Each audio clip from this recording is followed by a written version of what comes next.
Alhamdulillah wassalatu wassalamu ala Rasulillah wa ala alihi washabbihi wasallam. Baik, tadi muqaddimah, terus sesi yang kedua, lihat ada catatan kaki. Ada catatan kaki itu dari tambahan dari kami, tambahan lagi beberapa yang kurang tepat terkait dengan perkataan Imam Tahawi. Coba dibaca.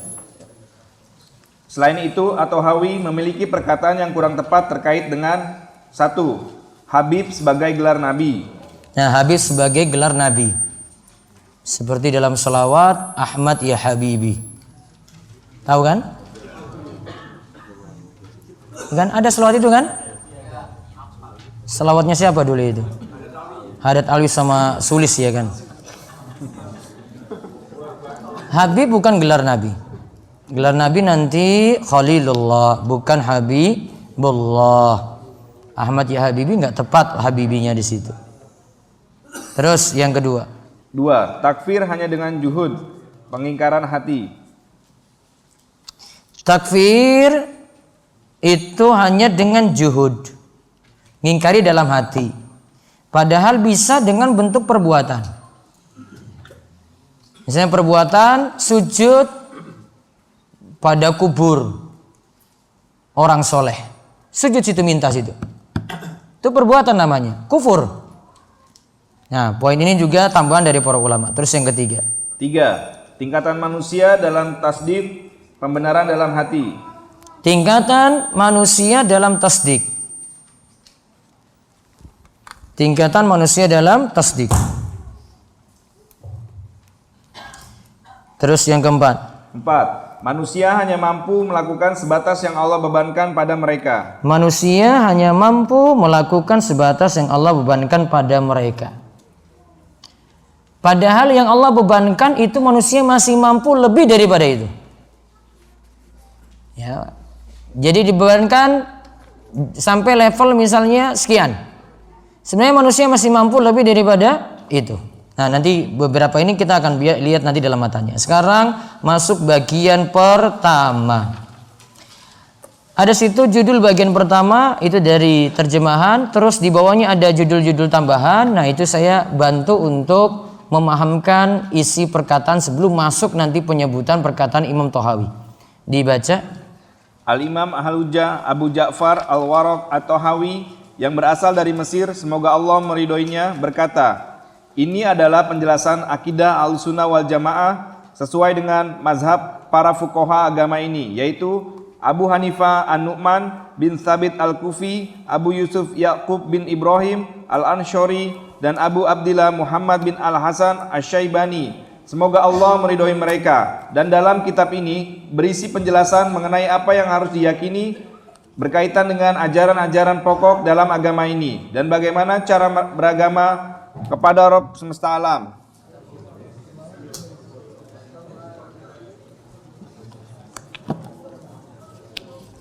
Baik, kita ulang.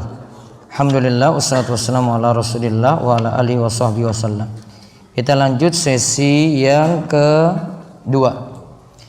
Tadi ada catatan tambahan di halaman kelima. Jadi beberapa pendapat keliru lagi dari Imam At-Tahawi. Ingat, pendapat keliru ini tidak membuat buku ini tidak diterima semua, enggak. Kalau sebagian kalangan itu kalau ada kesalahan kayak gini tolak semua, enggak benar. Imam Ibnu Hajar, Imam Nawawi dalam pembahasan asma wa sifat itu ada beberapa kekeliruan. Padahal punya penjelasan yang bagus dalam Fathul Bari, Syarah Sahih Muslim, Fathul Bari Imam Ibnu Hajar. Terus Syarah Sahih Muslim Imam Nawawi. Namun apa ilmu ditolak semua? Enggak. Orang cuma butuh hati-hati kalau sampai pada pembahasan nama dan sifat Allah. Nah, maka diingatkan beberapa poin ini biar hati-hati dalam poin-poin ini saja. Yang lainnya gimana? Terima. Ya, enggak ditolak semuanya gitu, enggak. Nah, tadi satu ya, Habib sebagai gelar Nabi. 2, takfir hanya dengan juhud, pengingkaran hati. 3, tingkatan manusia dalam tasdik, pembenaran dengan hati. Lalu yang keempat, manusia hanya mampu melakukan sebatas yang Allah bebankan pada mereka. Nah, sekarang kita lihat bagian pertama intisari kitab. Saya baca dulu Arabnya. Qala al-'allama Hujjatul Islam Abu Ja'far al-Warraq at-Tahawi bi Misra rahimahullah. Hadza dzikru bayani aqidati ahli sunnati wal jamaati ala madhhabi fuqaha'il millati. Abi Hanifah an-Nu'man bin Sabit al-Kufi wa Abi Yusuf Ya'qub bin Ibrahim al-Ansari wa Abi Abdullah Muhammad bin Al-Hasan Asy-Syaibani ridwanullahi alaihim ajma'in wa ma ya'taqiduna min usuluddin wa yadinuna bihi rabbal alamin. Dibaca tadi artinya.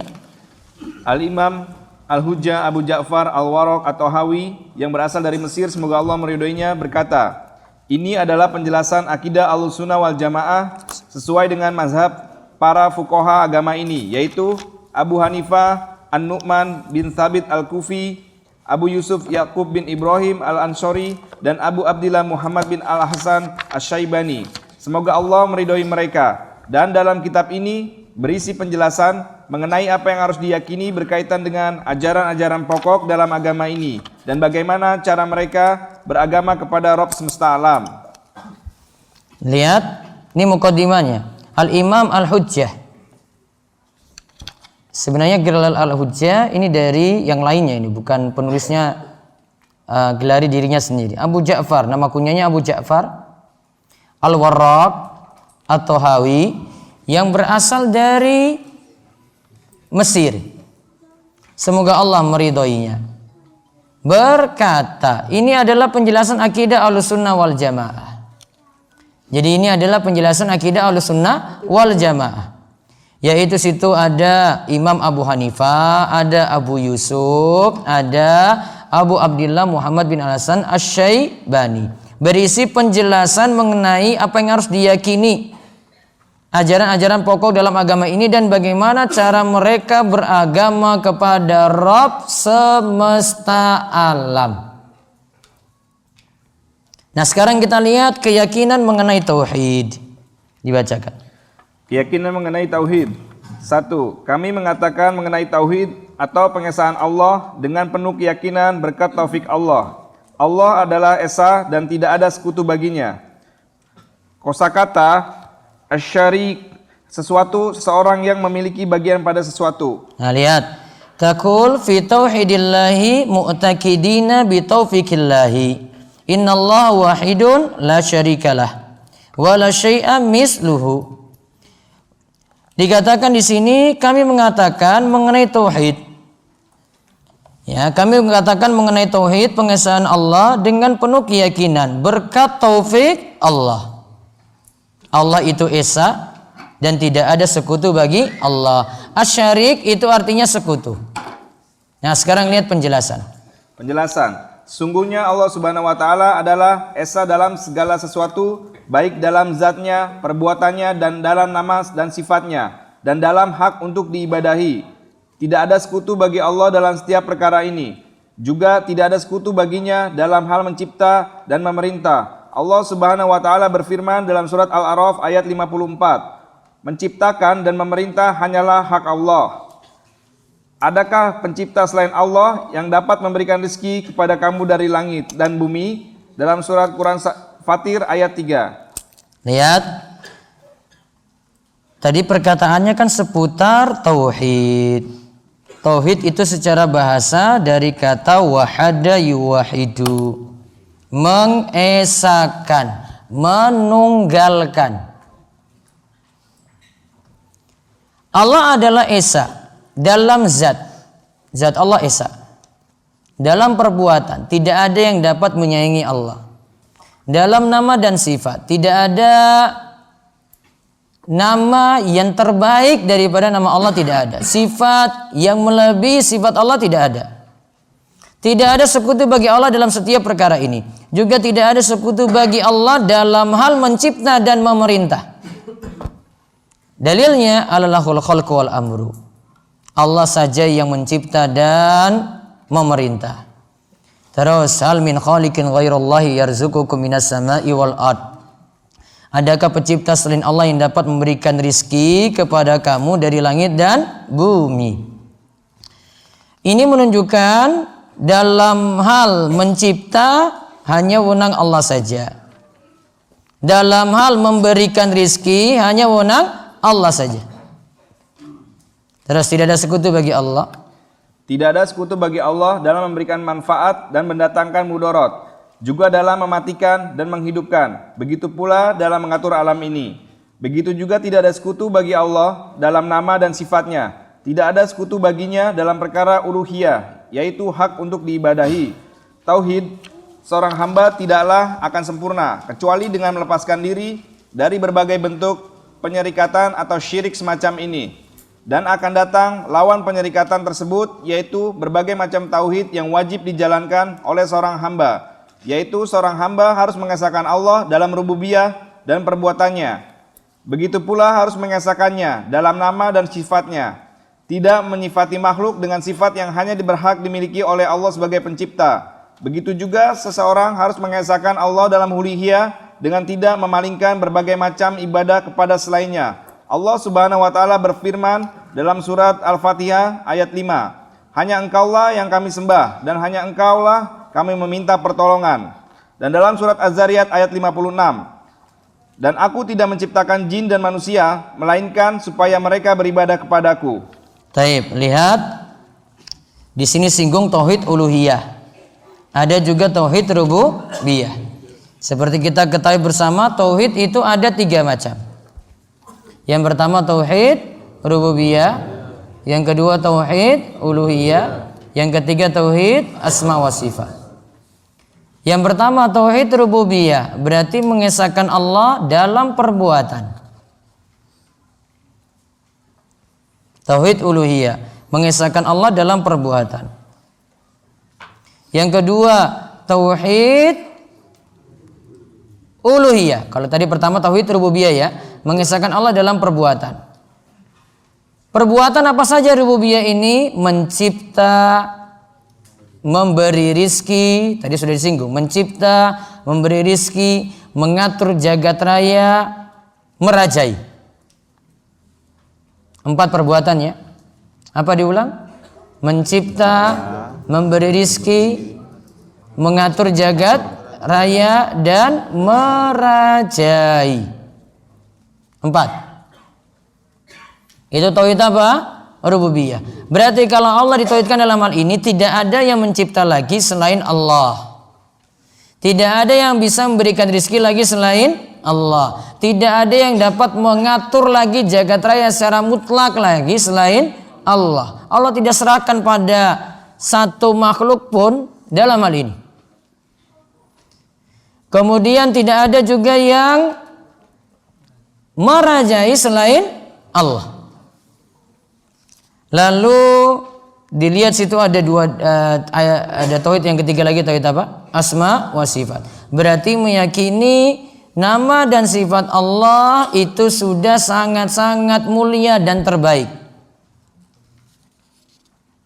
Tanpa nama tersebut ditolak atau diganti maknanya. Tanpa nama tersebut ditolak atau diganti namanya.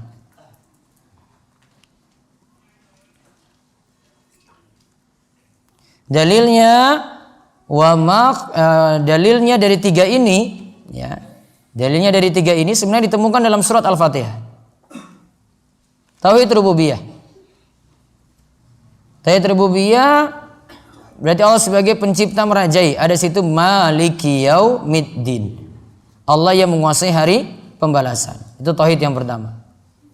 Terus tauhid yang kedua tauhid apa? Uluhiyah. Iyyaka na'budu wa iyyaka nasta'in. Itu tauhid yang kedua. Hanya kepada Allah kami itu menyembah, hanya kepada Allah kami meminta pertolongan. Tauhid yang ketiga tauhid asma wa sifat. Dalam surat Al-Fatihah pada Ar-Rahman Ar-Rahim. Itu nama Allah Ar-Rahman, nama Allah Ar-Rahim. Bedanya Ar-Rahman dan Ar-Rahim apa?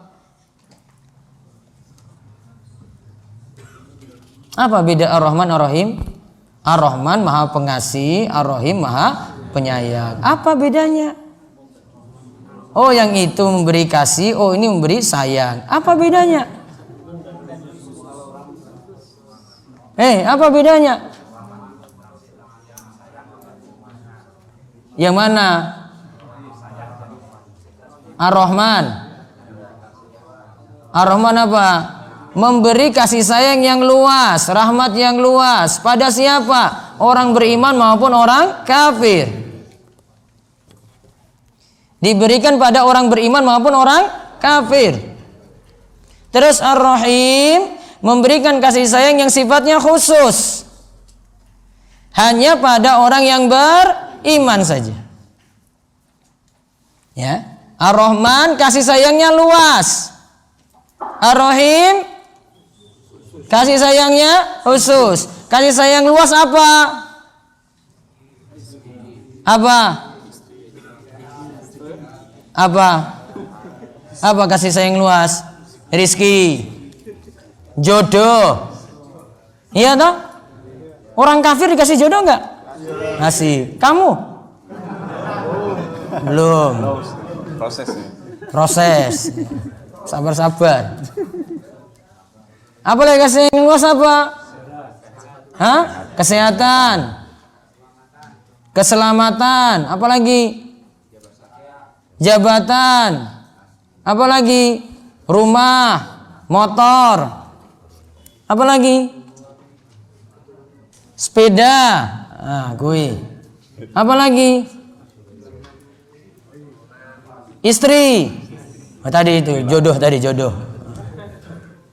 Dah. Sekarang kasih sayang yang khusus apa? Khusus untuk orang beriman saja. Ilmu, bisa ngaji, bisa sholat. Apa lagi?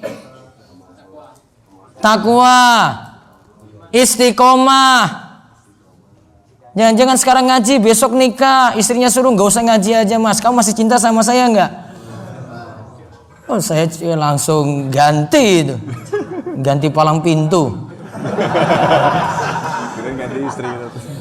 Ya kan istilahnya Nabi Ibrahim pada Ismail apa? Tolong ganti palang pintu. Iya kan? Mau ganti?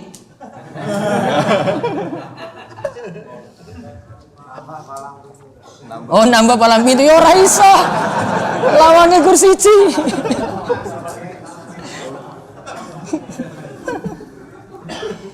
Jangan mimpi pintu rumah cuma satu, masuknya lewat situ.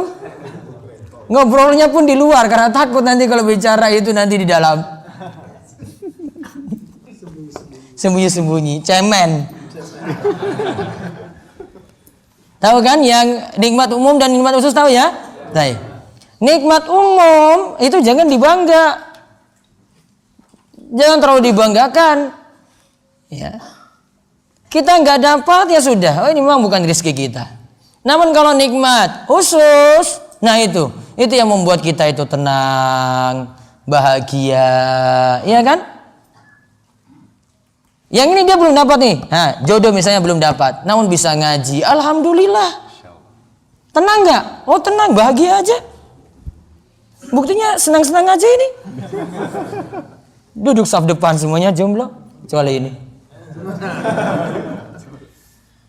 Iya kan? Jadi ilmu yang membedakan, iman yang membedakan. Kita ngaji itu yang membedakan. Istiqomah yang membedakan. Adanya dunia orang kafir pun bisa. Ya, orang kafir pun bisa itu. Mau mewah-mewahan, malah kamu kalah nanti sama orang kafir. Namun kalau urusan yang tadi nikmat khusus, wah itu cuma istimewa bagi orang beriman saja. Maka itu konsekuensi dari nama Allah Ar-Rahman Ar-Rahim. Sifat kasih sayangnya gimana? Masya Allah, kasih sayang Allah nggak ada itu yang bisa nandingi. Ya, baik yang nanti nikmat yang diberikan umum maupun nikmat yang diberikan khusus, semua itu nggak bisa ditandingi itu. Nah terus tadi sudah pembagian tauhid ya. Jadi ingat pembagian tauhid jadi 3 ini bisa ditemukan dalam satu surat. Surat apa? Al-Fatihah. Sudah jadi dalil itu. Jadi kalau ada ustadz bilang ini pembagian yang bid'ah, dia aja yang kurang gaul, nggak baca-baca.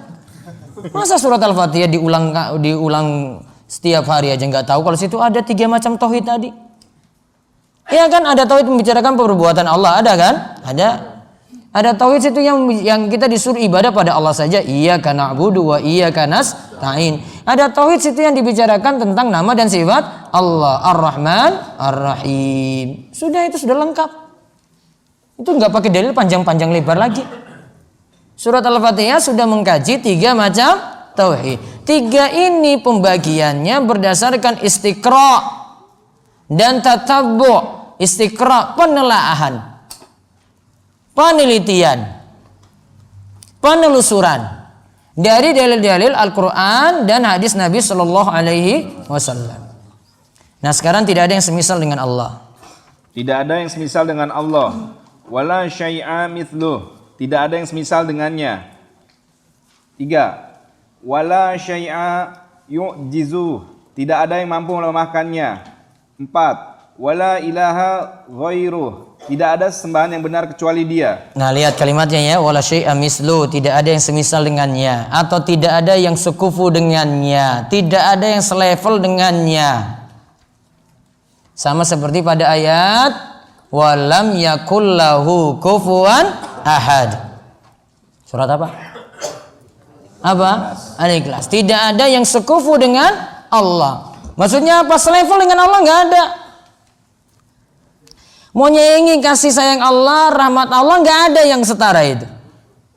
Tidak ada yang setara dengan Allah dalam hal ini. Kemudian wala syai'a yu'jizuh. Tidak ada yang mampu melemahkan Allah. Makhluk itu maksiat, buat dosa besar, buat dosa kekafiran, kesyirikan, tidak mungkin itu melemahkan Allah. Kerajaan Allah ya kayak gitu. Besar, tetap besar. Walaupun makhluk itu buat kurang ajar sama sekali, sudah diberi rezeki kok kurang ajar pada Allah, tetap tidak melemahkan Allah. Terus tidak ada sembahan yang benar kecuali Allah. Situ ada kosakata yu'jizu.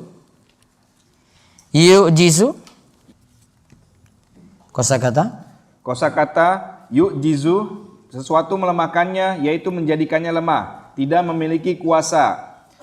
Ilah, ma'bud, yaitu segala sesuatu yang disembah. Nah, tadi yu'jizu melemahkan Allah. Kalau ma'bu, ilah itu artinya ma'bud, segala sesuatu yang disembah. Sekarang penjelasan. Perkataan tidak ada yang semisal dengannya merupakan landasan tauhid, di mana harus diyakini bahwa Allah Subhanahu wa taala tidak ada sesuatu pun yang semisal dengan Allah, dan Dialah yang Maha mendengar dan Maha melihat. Quran surat Asy-Syura ayat 11. Maka Allah tidaklah serupa dengan satu makhluk pun, dan tidak ada satu makhluk pun yang serupa dengannya. Keserupaan tersebut tidak ada dalam zatnya, perbuatannya, asma atau namanya, dan sifatnya, begitu juga tidak ada dalam hak-haknya. Maksud dari tidak ada yang mampu melemahkannya, yaitu Allah mampu berbuat terhadap segala sesuatu yang Dia kehendaki. Allah Subhanahu wa taala berfirman dalam surat Yasin ayat 82. Sesungguhnya keadaannya apabila Dia menghendaki sesuatu hanyalah berkata kepadanya, jadilah, maka terjadilah ia. Tidak ada sesuatu pun yang dapat menyulitkannya dan melemahkannya. Allah Subhanahu wa taala berfirman dalam surat Fatir ayat 44. Dan tiada sesuatu pun yang dapat melemahkan Allah, baik di langit maupun di bumi. Sesungguhnya Allah Maha mengetahui lagi Maha kuasa. Nah, lihat pada kalimat la syai'a mislu, tidak ada yang semisal dengan Allah. Maka Allah tidaklah serupa dengan satu makhluk pun. Saya ingin mengenal sesuatu. Misalnya saya mau beli HP. Apa yang bisa dilakukan kalau kita beli HP? Cari informasi kan? Bisa jadi ini HP-nya ada nih. Dia lihat itu fotonya, ya kan? Satu. Terus yang kedua, kalau foto nggak ada, apa yang dilakukan? Lihat HP yang semisal kan? Oh, ini mirip HP ini. Ukurannya sama, warnanya sama, speknya sama. Itu mau kenal sesuatu kayak gitu kan? Untuk Allah nggak bisa gini kayak gini. Allah dilihat langsung, bisa nggak? Tidak bisa. Terus ada yang semisal dengan Allah? Biar tahu Allah itu bagaimana? Ada? Tidak ada. Cuma kita tahu dari ya ayat-ayat kauniyah dan syari'iyah. Jagat raya ini ada. Itu namanya ayat kauni. Berarti ini ada, pasti ada yang mencipta. Ya kan? Terus ada ayat syari'iyah. Dalil-dalil. Ini ayat Al-Quran disebut, ini tentang Allah ada, maka kita yakini Allah itu ada. Hadis sebutkan Allah itu ada, maka kita yakini Allah itu ada. Meyakininya seperti itu. Ya, nanti kita mengetahui tentang Allah seperti itu. Maka mengetahui tentang Allah tidak bisa divisualisasikan, nggak boleh. Digambarkan itu gimana, nggak boleh. Karena apa alasannya? Apa alasannya? Tidak ada yang pernah lihat Allah. Satu, ya kan? Tidak ada yang semisal dengan Allah. Visualisasikan kan harus lihat. Semisal saja nggak ada. Berarti nggak bisa di situ ditempuh. Terus dengan apa? Cuma yang Allah kabarkan saja. Ya kan? Cuma yang Allah kabarkan saja. Kapan mau melihat Allah secara langsung? Kapan? Kapan? Tunggu mati. Masuk surga. Semua orang beriman itu akan melihat Allah. Wujuhu yawma idzin nadhira ila rabbiha nadhira. Orang-orang beriman itu wajahnya itu gembira melihat Allah, dan ketika itu benar-benar mereka melihat Allah secara langsung. Nanti di akhirat kelak. Di dunia nggak bisa. Nabi Musa saja minta supaya lihat Allah secara langsung, kemudian ditampakkan baru cahaya saja, nur. Di balik gunung hancur lebur. Di dunia itu. Itu belum wujud Allah lah itu, belum. Baru nampak apa? Cahaya. Namun yang ada Allah berbicara kepada Nabi Musa secara langsung. Wa kallamallahu Musa taklima. Allah benar-benar itu berbicara kepada Nabi Musa alaihissalam. Maka Nabi Musa disebut kalimullah, yang diajak bicara oleh Allah secara langsung. Lihat nggak? Tidak. Maka nggak bisa memvisualisasikan, nggak bisa, nggak boleh. Aturan kayak gitu. Ustaz, saya mau buat kartun nih. Ya, saya boleh gambarkan Allah nggak? Oh, nggak bisa. Nggak bisa buat kayak gitu, nggak bisa. Kita cuma tahu saja dari nama-nama dan sifat-sifat Allah. Kenalkan pada anak-anak kita, pada orang lain juga seperti itu. Kenapa tidak dikenalkan di dunia? Butuh kesabaran. Nanti, kamu mau percaya nggak ini? Beribadah pada yang gaib mau nggak? Ya, nggak usah langsung dulu. Mau nggak seperti ini? Diperintah mau jalani nggak? Yakin nggak pada janji-janjinya surga, ancaman neraka? Yakin nggak? Gitu ya. Terus yang berikutnya, halaman berikutnya. Maksud dari tidak ada yang mampu melemahkannya, yaitu Allah mampu berbuat terhadap segala sesuatu yang Dia kehendaki. Allah Subhanahu wa taala berfirman. Tadi sudah ya. Innama amru idza arada syai'an ayaqula lahu kun fayakun. Baca artinya. Sungguhnya keadaannya apabila Dia menghendaki sesuatu hanyalah berkata kepadanya, jadilah, maka terjadilah ia. Berarti perkataan Allah apa? Kun atau kun fayakun? Kun. Allah berkata kun.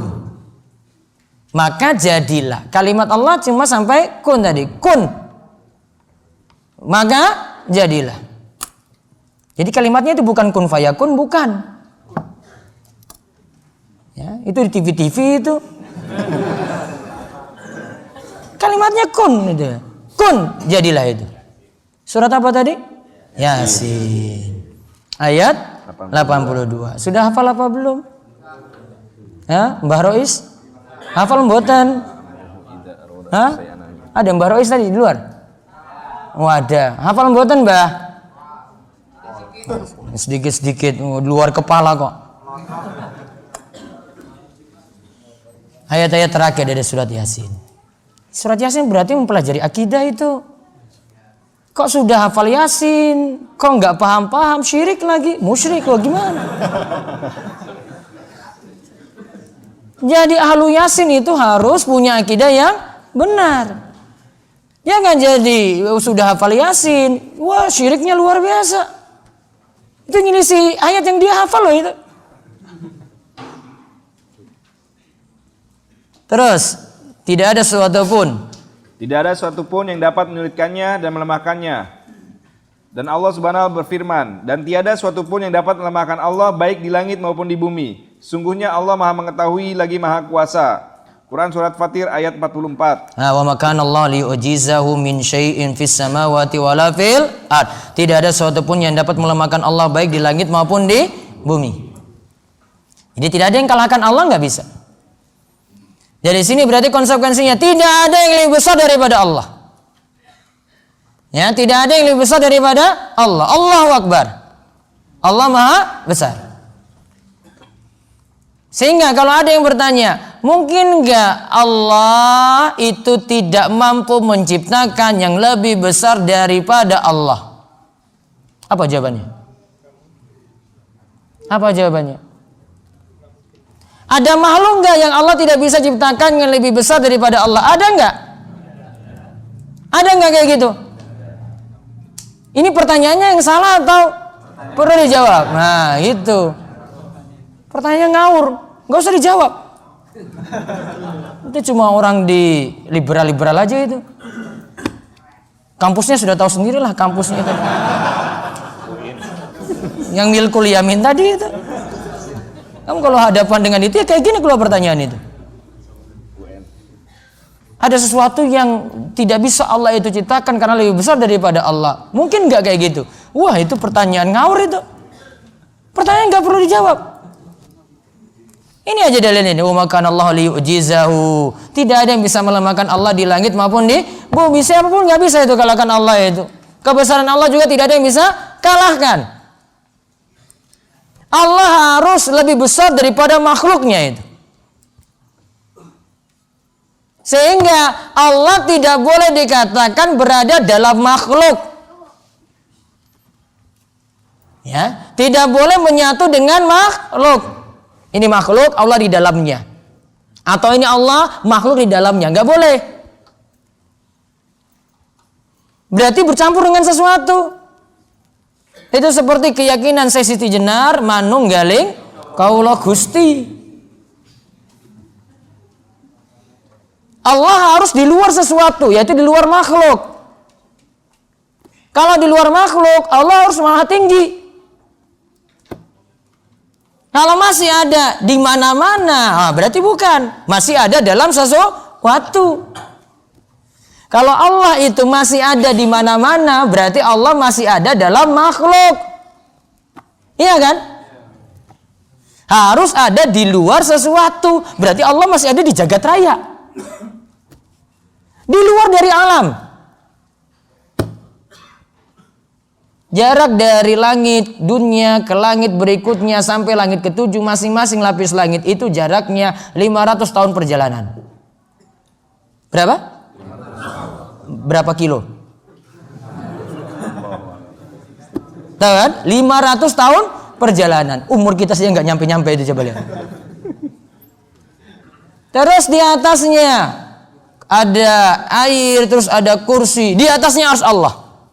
Masing-masing tadi jaraknya itu 500 tahun perjalanan. Dan arsy di atasnya Ar-Rahman. Ar-Rahmanu 'alal arsy istawa. Ar-Rahman, Allah itu menetap tinggi di atas sana. Terus kalau ditanya Allah di mana? Di atas seluruh makhluknya.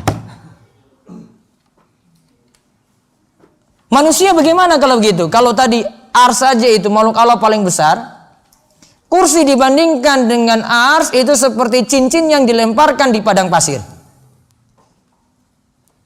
Kursi itu bukan kayak gini kursi ini, bukan. Kursi itu tempat diletakkannya kaki Allah. Qadam Allah. Bukan ini.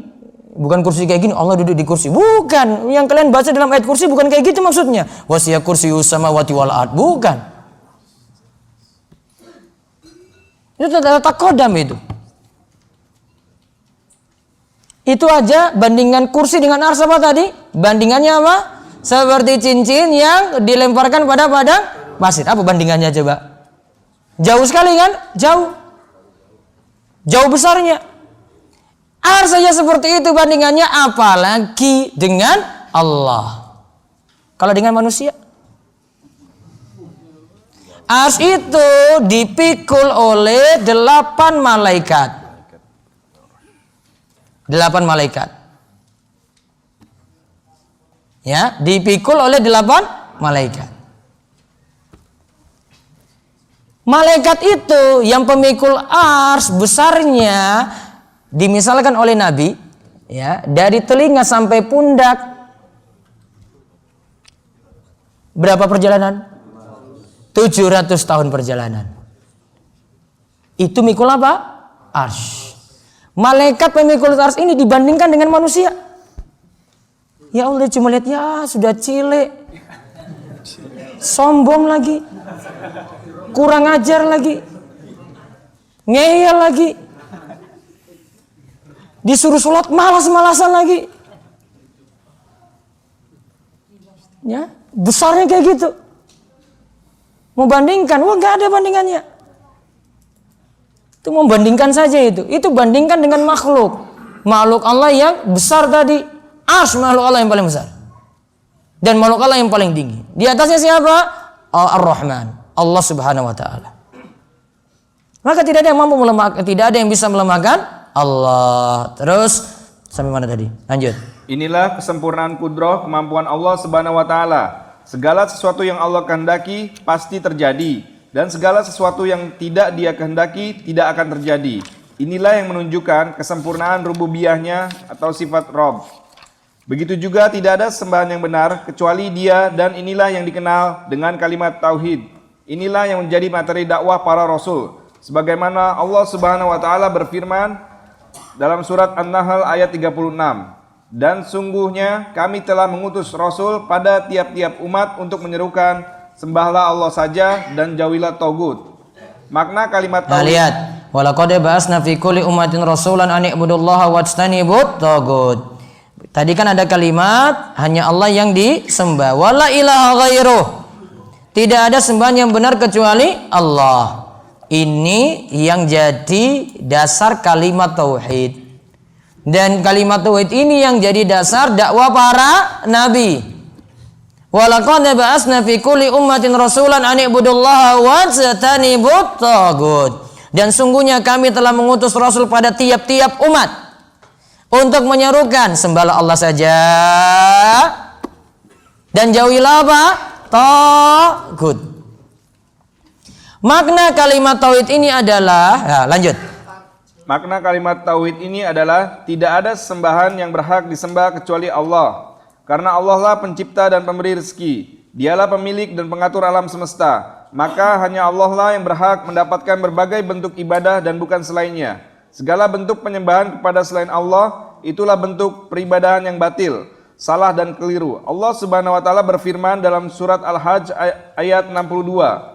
Kuasa Allah yang demikian itu adalah karena sesungguhnya Allah dialah sembahan yang hak, dan sesungguhnya apa saja yang mereka seru selain dari Allah itulah yang batil.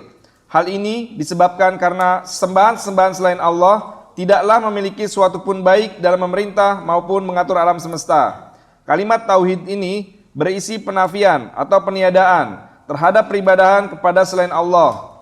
Kalimat ini juga berisi penetapan atau isbat terhadap peribadahan kepada Allah semata.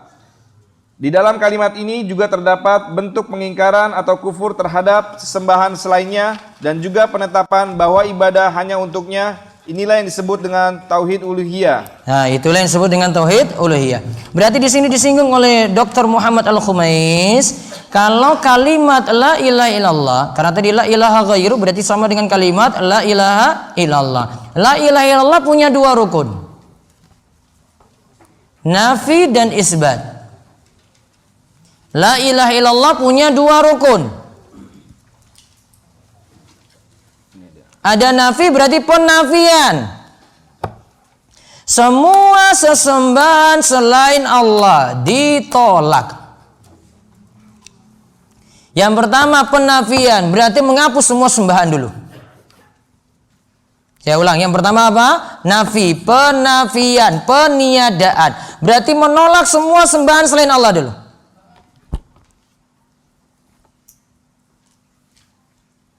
Yang kedua isbat.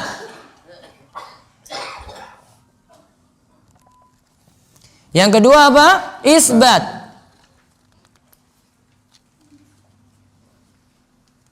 Berarti menetapkan hanya Allah saja yang disembah. Menetapkan hanya Allah saja yang disembah. Diulang, rukunnya berapa? 2. 1 penafian. 2 isbat. Penafian berarti menghapus, menolak, meniadakan segala sembahan selain Allah. Terus yang kedua isbat, berarti penetapan hanya Allah yang berhak disembah. Terus kesimpulan. Sungguhnya Allah itu esa baik dalam zatnya, nama dan sifatnya. Dalam hak untuk diibadahi tidak ada satu makhluk pun yang serupa dengannya dalam sebagian perkara ini. Allah Maha Kuasa terhadap segala sesuatu.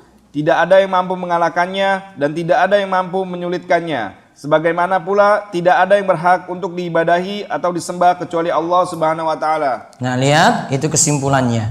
Jadi dalam pembahasan bagian pertama ini kita pelajari tentang keesaan Allah, terus kemahakuasaan Allah, terus tidak ada yang mampu mengalahkan Allah, begitu pula tidak ada yang berhak untuk diibadahi kecuali Allah. Wallahu a'lam bissawab. Nanti kita lanjut lagi ba'dal maghrib sampai isya insya Allah. Setelah ini kita nikmati dulu makan sore, makan malam.